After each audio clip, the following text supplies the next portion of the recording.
पढेको व्यक्तिले अर्को के जान्दो रहेछ त भन्दाखेरि भक्त सज्जन सत्कर्म गर्नु पर्दो रहेछ। कर्म गरेर कर्मको फलको आशा गर्न हुँदो रहेनछ। किनभने आशा हि परमो दुःख नैराश्यम परमं सुख। यो ज्ञान गीताले दिँदो रहेछ। आशाले दुःख दिने रहेछ, आशा गर्नु दुःखको कारण रहेछ।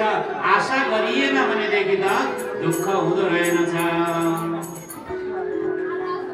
जे काम गरिन्छ निराशा भएर त्यसको आशा नगरेर फलको आशा नगरेर परमात्माले मलाई यो खटाएको छ परमात्माको लागि गर्दैछु भन्ने भाव राखेर काम गरियो भनेदेखि जीवनमा सधैँ सुखै सुख।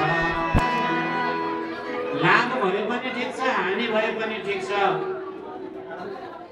सबै कुरामा सन्तोष रहन सक्यो भने जीवनमा सुख प्राप्ति हुन्छ। त्यो कुरा हामीहरूले गीताबाट जान्यौँ। त अब अर्को आएको छ भक्त सज्जन के आत्मानुशासन। गीताले दिने मुख्य ज्ञान अर्को के हो? आत्मानुशासन। आत्मानुशासन भनेको भक्त सज्जन आफूले आफैलाई अनुशासनमा राख्ने, सत्सङ्गी हुने, सद्गुरुहरूका मुखबाट कथा प्रवचनहरूलाई श्रवण गर्ने, शास्त्रहरूलाई आफूले पनि अध्ययन गर्ने, आफ्ना पिता पुर्खाहरूले गरेका काम कार्यहरूलाई हेर्ने, त्यसलाई अवलम्बन गर्ने र आफूले मैले गर्नुपर्ने काम कर्तव्य के हो, मेरो सीमारेखा कति हो, त्यो कुरालाई बुझेर त्यो परिधिभित्र आफू रहने, अर्काले औँलो ठड्याउन नपरोस्, आफै अनुशासित बन्ने, अर्काले लट्ठी देखाउन नपरोस्, आफू अनुशासित बन्ने। गीताले त्यो कुरा सिकाउँछ भक्त सज्जन। आफूले गरेका कर्मको फल पूर्व जन्ममा गरेका कर्मको फल यस जन्ममा भोग्ने हो। त्यो कर्मको फलका प्रभावले सुख पनि आउँछ, दुःख पनि आउँछ। त्यो दुःख सुखलाई सहज रूपमा भोग गर्दै यस अवस्थामा यो जन्ममा सत्कर्ममा प्रवृत्त हुने, अनुशासित हुने, शास्त्रोचित कर्म गर्ने, वेद विहित कर्म गर्ने। धर्म भनेको के हो भक्त सज्जन? वेद प्रणिहितो धर्म अधर्म तद विपर्ययः भनेको छ। वेदले बताएको मार्ग धर्म हो, त्योदेखि बाहिर अधर्म हो। अब वेदले के बताएको छ? वेद त सबैको बसको कुरा छैन, सबैले बुझ्न सकिँदैन। वेदको भाषा भनेको अपरोक्ष भाषा हुन्छ, सुन्दा एकटोक सुनिन्छ, त्यसको व्यवहार अर्कै हुन्छ।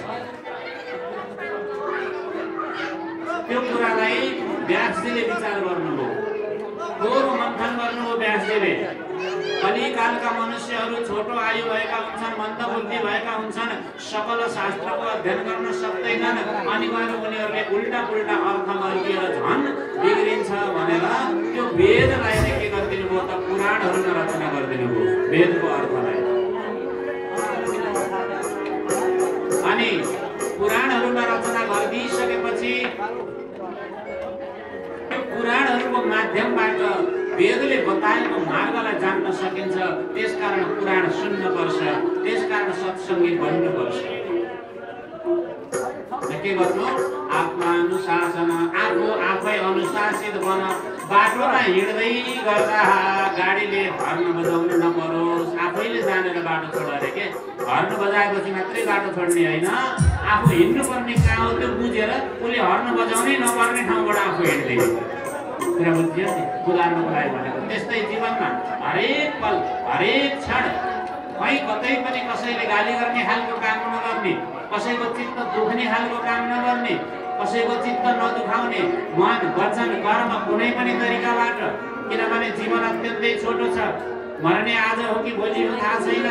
कर्कलाको पातको माथि राखेको पानी जस्तै कतिखेर कतातिर खस्छ थाहा छैन। त्यसकारण के गर्ने? सबैसँग मिठो बोल्ने, कहीँ कसैलाई पनि चित्त नदुखाउने, कर्मबाट पनि वाणीबाट पनि कुनै पनि क्षेत्रबाट कसैको चित्त नदुखाउने। मरे जाने